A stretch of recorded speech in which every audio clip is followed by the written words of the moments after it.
اے زمین و آسمان کے بنانے والے، میں التجا کرتا ہوں میری اس مشکل کو آسان فرما دے۔ تو ہی دونوں جہانوں کا مالک ہے، تو ہی راستے اور منزل کو آسان بنانے والا ہے۔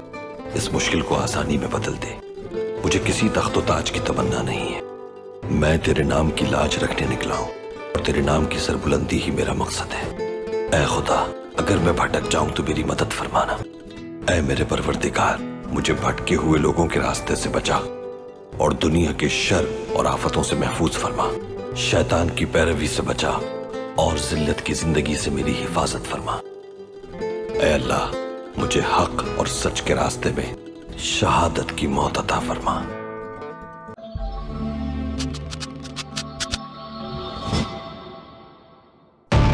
یہ دعائیہ کلمات ایک ایسے تاریخی ہیرو کے ہیں جس نے تاریخ کے دھارے کو اپنی محنت، لگن اور یقین سے بدل ڈالا۔ یورپ کا دل چیر کر ایک ایسی ریاست کے قیام کی داغ بیل ڈال دی جس نے آگے چل کر 3 براعظموں تک اپنے آپ کو پھیلا لیا۔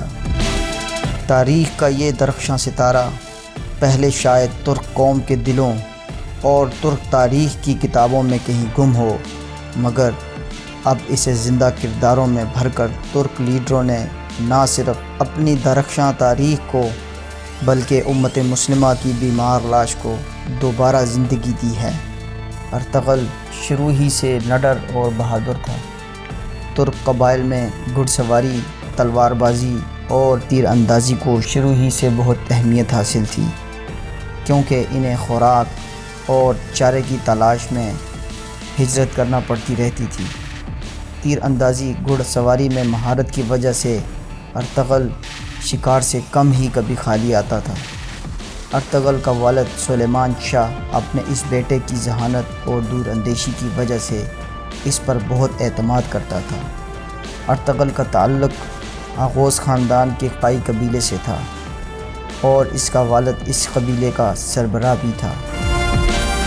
منگولوں کی ترکمانستان پر حملے کی وجہ سے اس قبیلے کو بھی اپنے آبائی وطن سے ہجرت کرنا پڑی۔ اس قبیلے نے ایشیائی کوچک میں شام کا رخ کیا۔ قبیلے نے جہاں پڑاؤ ڈالا وہ علاقہ سردیوں میں رہنے کے لیے سازگار نہ تھا۔ قبیلے کے سربراہ ہونے کی حیثیت سے سلیمان شاہ اپنے اس قبیلے کو کسی ایسی جگہ لے جانا چاہتا تھا جہاں انہیں سردیوں میں کم سے کم مشکلات کا سامنا کرنا پڑے۔ خوراک کی کمی، سردیوں کی شدت اور کسی دوسرے مقام پر ہجرت کرنے کی مشکل ابھی کھڑی ہی تھی کہ قائی قبیلے کو ایک اور مشکل نے آ لیا۔ ہوا کچھ یوں کہ ارطغرل نے شکار کی غرض سے جنگل کا رخ کیا۔ وہاں اس نے دیکھا کہ کچھ صلیبی جنگجو مسلمان قیدیوں کو لے کر جا رہے ہیں۔ ارطغرل نے اپنے جانثاروں کے ساتھ مل کر ان قیدیوں کو بچا لیا اور صلیبی جنگجوؤں کو قتل کر دیا۔ ارطغرل ان قیدیوں کو قبیلے لے آیا۔ صلیبیوں کے ساتھ اس جھڑپ میں قریبی صلیبی قلعے کے کمانڈر دیتوش کا بھائی بھی مارا گیا۔ جب یہ خبر قلعے پہنچی تو صلیبی قائی قبیلے کے دشمن ہو گئے۔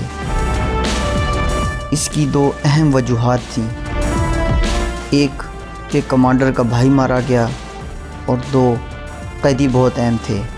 ان قیدیوں میں سلجوقی شہزادہ نعمان، اس کی بیٹی حلیمہ جو کہ آگے چل کر ارطغرل کی بیوی بنی، اور اس کا چھوٹا بیٹا شہیر شامل تھے۔ اس وقت تخت نشین ہونے والا بادشاہ ہر قسم کی بغاوت کو کچلنے کے لیے اپنے تمام بہن بھائیوں کو اور تخت کے وارثوں کو قتل کر دیا کرتے تھے۔ یہاں بھی کچھ ایسا ہی تھا۔ شہزادہ نعمان بچ گیا اور اب وہ قائی قبیلے میں تھا۔ سلیمان شاہ اور ارطغرل اس بات سے بے خبر تھے کہ یہ قیدی مہمان ان کے لیے انتہائی مشکل پیدا کر دیں گے۔ شہزادہ نعمان کے لیے اب سلجوق گورنروں کی طرف سے بھی قائی قبیلے پر دباؤ بڑھنے لگا، مگر قائی سردار نے اپنی روایات کا پاس رکھتے ہوئے اپنے ان مہمانوں کو ان کے حوالے کرنے سے انکار کر دیا۔ ان نامساعد حالات میں قبیلے کو ہر صورت یہ علاقہ چھوڑ کر جانا تھا۔ اس لیے سلیمان شاہ نے اپنے بیٹے ارطغرل کو حلب کے امیر جو کہ سلطان صلاح الدین کی اولاد میں سے تھا کے پاس بھیجا تاکہ ان کے علاقوں میں پڑاؤ کی اجازت حاصل کی جائے۔ ایک طرف تو ارطغرل حلب کے امیر کے پاس اجازت کے لیے گیا اور وہاں سازشوں کا شکار ہو گیا، تو دوسری طرف قبیلے میں موجود سازشوں نے ان مہمانوں کو سلجوقی گورنروں کے حوالے کر دیا۔ بہرحال ارطغرل اپنی ذہانت سے نہ صرف ان سازشوں کو ختم کرنے میں کامیاب رہا بلکہ حلب کے امیر سے ان علاقوں میں پڑاؤ کا اجازت نامہ بھی لے آیا۔ پڑاؤ کے لیے جو علاقہ ان کو حاصل ہوا وہ صلیبی علاقوں کے بالکل قریب تھا، جس کا مطلب موت کے سامنے کھڑا ہونا تھا، لیکن یہ علاقہ خوراک اور چارے کے اعتبار سے بہت بھرپور تھا۔ جرگے میں مخالفت کے باوجود قائی سرداروں نے سلیمان شاہ کے ساتھ اس علاقے میں ہجرت کرنے کا فیصلہ کر لیا۔ قیدیوں کی بازیابی کے بعد قائی قبیلے نے ہجرت کر کے نئے علاقے جو اناطولیہ کی تقریباً سرحد پر تھا میں اپنا پڑاؤ ڈال لیا اور سلجوقیوں سے جان بھی چھڑا لی، مگر یہاں انہیں اب سامنا کرنا تھا صلیبی قلعے کے سردار دیتوش کا، جو کہ اپنے بھائی کے انتقام میں پہلے ہی بہت کوششیں کر چکا تھا، مگر اس دفعہ اس کا دشمن ارطغرل اس کے بالکل قریب تھا۔ دیتوش نے قائی قبیلے پر حملہ کر دیا، مگر کامیابی نے قائی قبیلے کے قدم چومے اور قائی قبیلے نے ارطغرل اور اس کے جانصاروں کی مدد سے دیتوش کے قلعے کو فتح کر لیا۔ 1225 میں سلیمان شاہ کے انتقال کے بعد قائی قبیلے میں سرداری کی جنگ کا آغاز ہو گیا۔ سرداری کی یہ کشمکش ابھی جاری ہی تھی کہ 1230 میں منگول ان پر حملہ آور ہو گئے۔ ترکمانستان میں جن منگولوں سے جان چھڑا کر قائی قبیلہ اناطولیہ پہنچا تھا، وہی منگول بھی یہ سارا علاقہ فتح کرتے کرتے یہاں بھی پہنچ گئے۔ یہاں منگولوں کی اس مہم کا سردار تھا نویان۔ اس نے تمام ترک قبیلوں پر حملہ کیا اور انہیں رونتا چلا گیا۔ نویان انتہائی چالاک اور سفاک منگول سردار تھا۔ اس نے نہ صرف قائی قبیلے پر حملہ کیا بلکہ ہر چیز کو جلا کر خاک کر دیا۔ قبیلے کے لوگوں نے مشکل سے جان بچائی۔ حائمہ خاتون جو کہ سلیمان شاہ کی زوجہ تھی اور گلدارو جو کہ ارطغرل کا بڑا بھائی تھا کی قیادت میں ایک دوست قبیلے دودرگا میں مدد کے لیے چلے گئے۔ دودرگا قبیلے کا سردار ارطغرل کا ماموں تھا، جس نے نہ صرف ان کو رہنے کی جگہ دی بلکہ ان کی مدد کا بھی فیصلہ کیا۔ ارطغرل نے اس دفعہ بچاؤ کا راستہ اختیار کرنے کے بجائے منگولوں کا مقابلہ کرنے کا فیصلہ کیا، مگر اس کے بھائی اور دودرگا قبیلے کے سرداروں نے اس کی مخالفت کر دی۔ ارطغرل جانتا تھا کہ ایک نہ ایک دن منگول یہاں بھی حملہ آور ہو جائیں گے اور سب کچھ تباہ کر دیں گے۔ اس نے اپنی بیوی حلیمہ کو سلجوقی سلطان کیقوباد کے پاس بھیجنے کا فیصلہ کیا تاکہ وہ سلجوقی ریاست میں مقیم ہو سکیں اور منگولوں کے خلاف جنگ بھی لڑ سکیں۔ ارطغرل منگولوں کے خلاف جلد از جلد مزاحمت پیدا کرنا چاہتا تھا کہ ان کو آگے بڑھنے سے روکا جا سکے، مگر دودرگا قبیلے کی اندرونی سازشوں کی وجہ سے اسے انتہائی مشکلات کا سامنا کرنا پڑا۔ ان سازشوں نے اس کے ماموں کی بھی جان لے لی۔ اس کا ماموں زاد بھائی ایک کٹ پتلی سردار بن گیا اور سازشوں کے ہاتھ کا کھلونا بن گیا۔ ان حالات میں ارطغرل نے منگولوں سے بھی پہلے ان سازشوں کا صفایا کرنا تھا۔ وہاں دوسری طرف گلدارو جو کہ ارطغرل کا بڑا بھائی تھا، قائی سرداروں کو پیسے دے کر خود قائی قبیلے کا سردار بن گیا۔ گلدارو کا مقصد صرف اتنا تھا کہ ارطغرل کو ہجرت سے روک سکے۔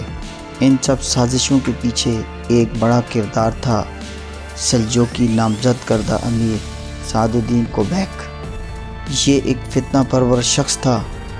سعد الدین اپنے سلطان کو مار کر سلجوقی تخت پر بیٹھنے کا خواب دیکھ رہا تھا، لیکن ارطغرل اس راہ کی سب سے بڑی رکاوٹ تھا۔ سعد الدین کوبیک کے اندرون خانہ منگولوں سے بھی تعلقات تھے۔ منگول بھی ارطغرل کی مزاحمت سے بے خبر نہیں تھے، اس لیے منگول اور سعد الدین کوبیک نے مل کر ارطغرل کو ختم کرنے کے لیے سازشوں کا ایسا جال بنایا جس سے سعد الدین کوبیک سلجوقی سلطان اور منگول مزید علاقوں کو فتح کر سکیں۔ ان سب سازشوں کے باوجود ارطغرل نے منگول سردار نویان کو شکست دی اور صلیبیوں کے سرحدی علاقے میں ہجرت کا فیصلہ کر لیا۔ ارطغرل کو شروع ہی سے ایک دینی شخصیت ابن العربی کی سرپرستی حاصل تھی، جو کہ ارطغرل کی دینی اور روحانی اعتبار سے رہنمائی کرتے تھے، اور اس کے ساتھ ساتھ ترکوں کی خفیہ تنظیم سفید داڑھی والے بھی ارطغرل پر بھرپور اعتماد اور اعتبار کرتے تھے۔ ان سفید داڑھی والوں کی خفیہ تنظیم کی مرضی ہی سے ارطغرل صلیبی سرحدی علاقے پر ہجرت کرنا چاہتا تھا۔ ارطغرل نے اپنے بھائی گلداروں سے بغاوت کی اور اپنی والدہ، چھوٹے بھائی جانصاروں اور قبیلے کے 400 افراد کے ساتھ ہجرت کا فیصلہ کیا اور اناطولیہ کی مغربی سرحد پر آباد ہو گیا۔ نامساعد حالات، خوراک کی کمی نے اس قائی قبیلے کی شاخ کو مسلسل محنت اور کوششوں پر مجبور کر دیا۔ قالین سازی سے حاصل ہونے والی رقم ہی ان کی خوراک کا یہاں واحد ذریعہ تھا۔ یہاں پر پہلے سے موجود چودار قبیلہ قالین سازی کے کاروبار پر پہلے ہی غالب تھا۔ اب قالین سازی کے کاروبار میں نئے حریف کی وجہ سے چودار قبیلے کے سردار جاندار بیگ کے بیٹے اورال نے قائی قبیلے کے قافلے پر حملہ کیا اور قالینوں کو جلانے کے ساتھ ساتھ بہت سے سپاہی شہید کر دیے تاکہ قائی قبیلہ یہ علاقہ چھوڑ جائے۔ مقامی بازار جس میں یہ قالینیں بیچی جاتی تھی اسے ہانلی بازار کہا جاتا تھا۔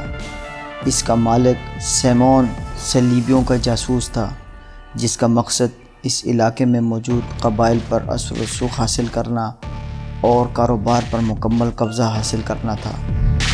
چودار قبیلے کے سردار کا بیٹا اورال اس بازار میں اثر و رسوخ استعمال کر کے اپنے قبیلے کے کاروبار پر قبضہ اور بعد میں قبیلے کا کنٹرول بھی حاصل کرنا چاہتا تھا۔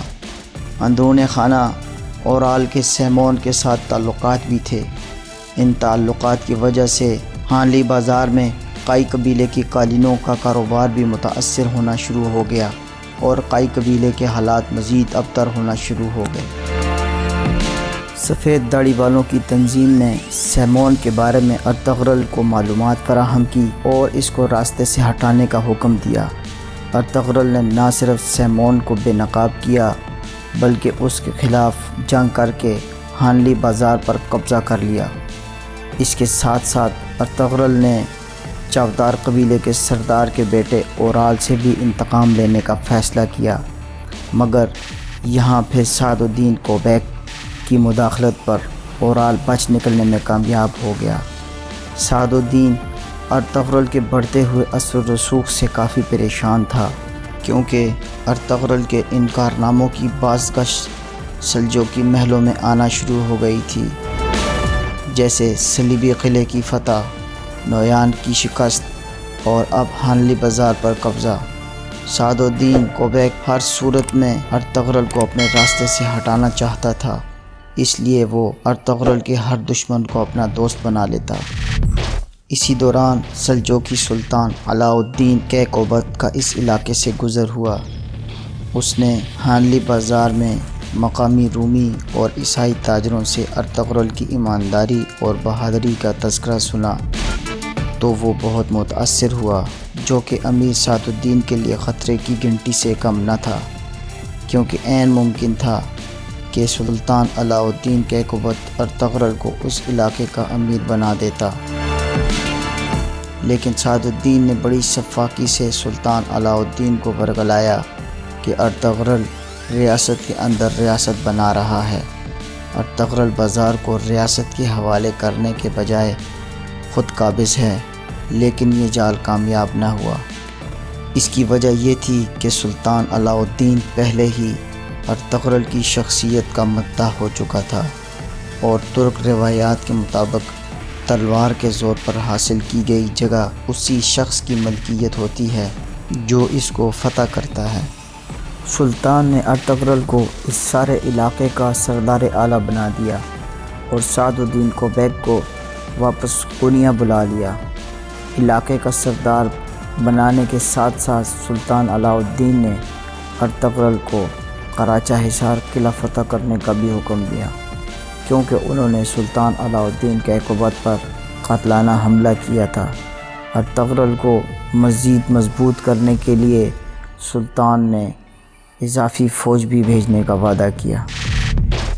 چاودار قبیلے کے سردار کا بیٹا اورال اپنے آپ کو مضبوط کرنے کے ساتھ ساتھ قبیلے کا کنٹرول بھی حاصل کرنا چاہتا تھا، چاہے کوئی جائز طریقہ ہو یا ناجائز۔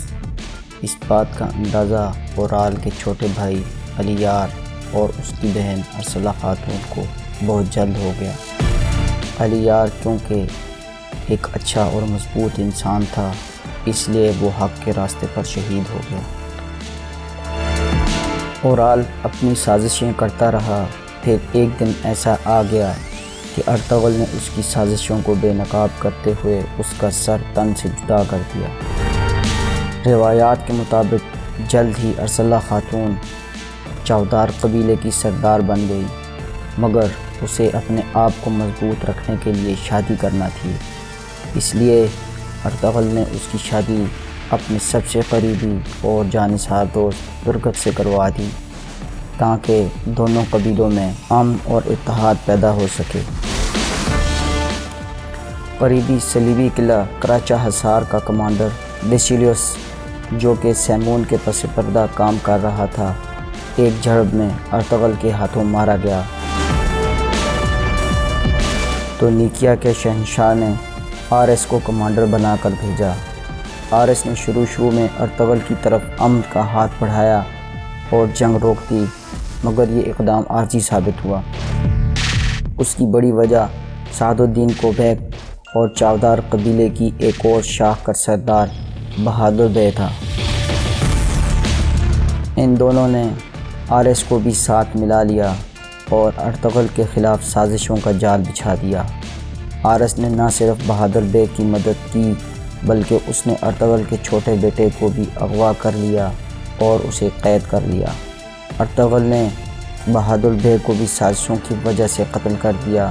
بہادر بے کے قتل کے ساتھ ہی چاودار قبیلہ مکمل طور پر ارسلہ خاتون اور ترگت کے ہاتھ میں آ گیا۔ اب جب کہ دونوں قبیلے ارطغرل کے ہاتھ میں تھے تو ارطغرل نے سلطان علاء الدین کی فوج کا انتظار کیے بنا ہی قراچہ حصار قلعے پر حملہ کر دیا اور اسے فتح کر لیا۔ کمانڈر آرس قلعے سے بھاگنے میں کامیاب ہو گیا۔ ان قلعوں پر اب سلجوقی سلطنت اور قائی قبیلے کا قبضہ تھا۔ سلجوق سلطنت میں ان بڑی کامیابیوں کی وجہ سے ارطغرل ایک بڑے سردار کی حیثیت سے اپنے آپ کو منوانے میں کامیاب ہو گیا۔ ارطغرل سعد الدین کوبیک کے خطرے سے بے خبر نہیں تھا۔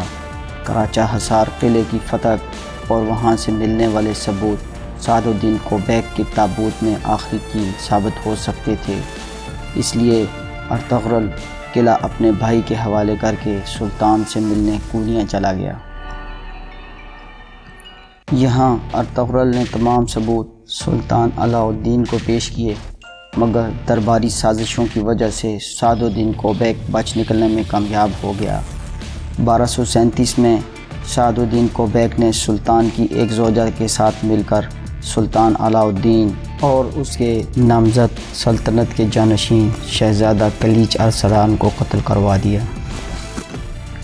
اور ایک کم عمر شہزادے غیاث الدین کیسرو کو سلطان بنا دیا۔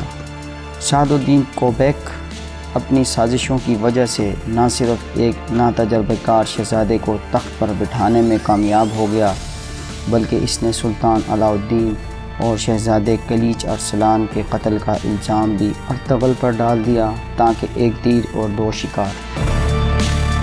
ارطغرل قید میں چلا گیا اور سلطنت پر سعد الدین کوبیک کا حکم چلنے لگا۔ اپنی مرضی کے فیصلے ہونے لگے اور مددگار تھا سلطان غیاث الدین کیسرو کی والدہ۔ سعد الدین کوبیک نے ارطغرل سے کراچا حصار، قلعہ اور سردار اعلیٰ کا منصب دونوں لے لیے اور اس کی جگہ ایک کونالب نامی کمانڈر کو قلعے کا کمانڈر اور ان علاقوں میں سردار اعلیٰ بنا دیا۔ سلطان غیاث الدین کیسرو بھلے ہی ناتجربہ کار تھا، مگر وہ یہ سمجھنے میں کامیاب ہو گیا کہ سلطنت پر اس کا نہیں بلکہ اس کی والدہ اور سعد الدین کوبیک کا حکم چل رہا ہے۔ جلد ہی اسے یہ بھی پتہ چل گیا کہ اس کے والد سلطان علاء الدین اور اس کے سوتیلے بھائی شہزادہ کلیچ ارسلان کا قاتل ارطغرل نہیں بلکہ اس کی اپنی والدہ اور سعد الدین کوبیک ہیں۔ سلطان غیاث الدین کیسرو نے ارطغرل کو نہ صرف آزاد کر دیا بلکہ اس کو دوبارہ سردار اعلیٰ بنا دیا۔ سلطان غیاث الدین نے ایک شاہی فرمان کے ذریعے سعد الدین کوبیک کے قتل کا حکم بھی جاری کر دیا۔ ارطغرل نے کمانڈر کونالب کو اعتماد میں لیتے ہوئے سعد الدین کوبیک کو ایک لڑائی میں قتل کر دیا۔ یوں ارطغرل نے سلجوقی لڑکھڑاتی سلطنت کو اپنے پیروں پر کھڑا کر دیا۔ ارطغرل نے کمانڈر کونالب کو قلعے کا سردار ہی رہنے دیا اور حنلی بازار سلجوقی ریاست کے حوالے کر دیا اور خود سوغوت منتقل ہونے کا فیصلہ کر لیا۔ سوغوت وہ علاقہ تھا جو ارطغرل کو سلطان علاء الدین نے اس کی بہادری اور شجاعت کی وجہ سے عطا کیا تھا اور اجازت دی تھی کہ اگر وہ چاہے تو ارد گرد کے صلیبی علاقوں کو فتح کر کے اپنی جاگیر بڑھا سکتا ہے۔ دوسری جانب منگول سلطان اغتائی خان نے اناطولیہ پر حملے کا فیصلہ کر لیا۔ اغتائی خان نے اپنے کمانڈر نویان کو یہ حکم دیا یا تو اناطولیہ کے سلطان غیاث الدین کو اطاعت پر راضی کرے یا اناطولیہ کو جلا کر خاک بنا دے۔ کمانڈر نویان نے سلطان غیاث الدین کیسرو کو 2 گنا ٹیکس اور اطاعت کا حکم سنایا تو سلطان غیاث الدین نے ارطغرل کو سفیر بنا کر ایک صلح نامہ دے کر اغتائی خان کے پاس بھیج دیا۔ ارطغرل کی غیر موجودگی کا فائدہ اٹھاتے ہوئے نویان کی بہن نے قائی قبیلے پر حملہ کر دیا اور اس حملے میں خود قتل ہو گئی۔ ادھر ارطغرل اغتائی خان کے ساتھ معاہدہ کرنے میں کامیاب ہو گیا اور اس طرح سلجوقوں کو 2 سال کی اور مہلت مل گئی، لیکن اس معاہدے کی رات کو اغتائی خان فوت ہو گیا اور اس کی موت کا ذمہ دار ارطغرل کو قرار دیا گیا، لیکن ارطغرل وقت سے پہلے ہی بھاگنے میں کامیاب ہو گیا۔ ارطغرل واپس قبیلے پہنچا تو اس نے قبیلے کو سوغوت کی طرف ہجرت کرنے کا حکم دے دیا۔ اس دوران قریبی سرحدی صلیبی قلعے کے کمانڈر نے ان پر حملہ کر دیا، مگر اس لڑائی میں قلعے کا کمانڈر مارا گیا۔ ارطغرل نے قلعے پر حملے کا فیصلہ کیا، مگر عین اس وقت نیکیا کے شہنشاہ کا بیٹا تھیوڈر بذات خود قبیلے آیا اور ارطغرل سے شہنشاہ کی طرف سے معاذرت کی اور دوستی کا ہاتھ بڑھایا۔ ایک معاہدہ ہوا جس کے تحت سوغوت سے صلیبی حملوں کا خطرہ ٹل گیا۔ قائی قبیلے نے مکمل طور پر سوغوت ہجرت کر لی۔ سوغوت اب مکمل طور پر ارطغرل کی جاگیر تھی، کیونکہ سلجوق اور صلیبی دونوں اس علاقے کو ارطغرل کے ہاتھ دے چکے تھے۔